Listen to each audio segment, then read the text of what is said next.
Okay, so this is going to be a really quick video, a quick 5-minute blast, all about the Treaty of London. And it's useful for anybody studying Henry and his ministers for GCSE. I'm going to try and tell you about the Treaty of London, and hopefully at the end of this 5 or 6 minutes, you'll leave the video understanding a bit more of those basic questions that we always ask in history: who, what, where, when and why, as it applies to the Treaty of London. So what was the Treaty of London? Well, quite simply, the Treaty of London was a treaty signed by the ambassadors representing the major leaders of Europe at the time.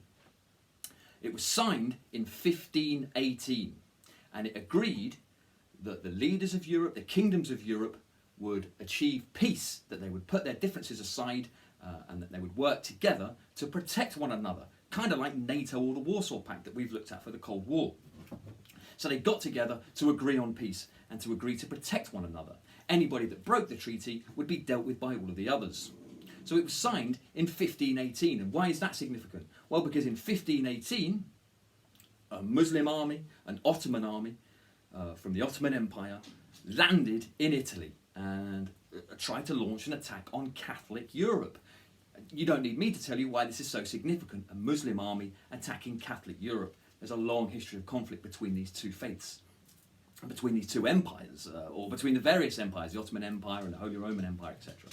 So the Ottoman Empire attacks in 1518 in Italy, and the Pope calls on the leaders of Europe to do something about this. They've got to do something about it.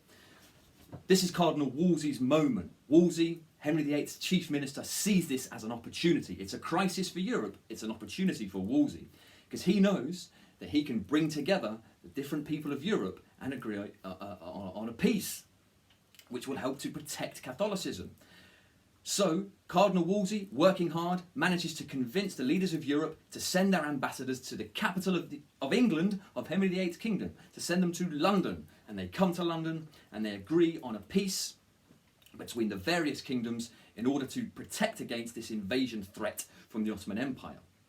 This is great for Wolsey because it makes him look like a really effective leader, both in the eyes of the European leaders themselves, who see Wolsey as an effective minister and someone that they can work well with, and also it's in the eyes of Henry, who increases his respect for Wolsey. So it really increases Wolsey's reputation in Europe and in England with the king. More than that, it actually makes Henry VIII look really powerful, because even though Wolsey's doing all of the work, well, Henry's the king, so it's the king that takes all the glory.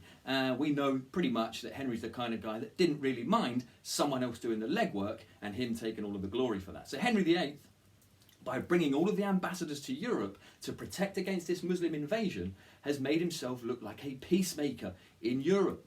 He looks like he's brought everybody together to agree on at least a short-term peace so that they can protect against the Ottomans.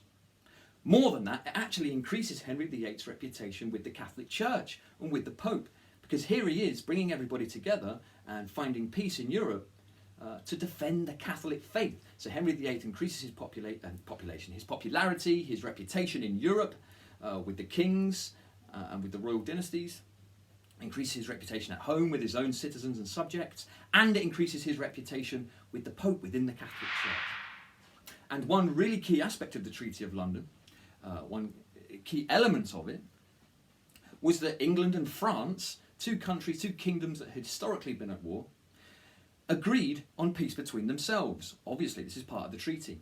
And to really cement this peace, Henry VIII actually agreed that his daughter Mary could be married off to the son of the King of France, Francis I. So as part of this whole Treaty of London, of this bringing together of the various kingdoms to protect against the Ottomans, here is Henry VIII offering his daughter in marriage to the King of France's son, to bring those two kingdoms together in a stronger alliance.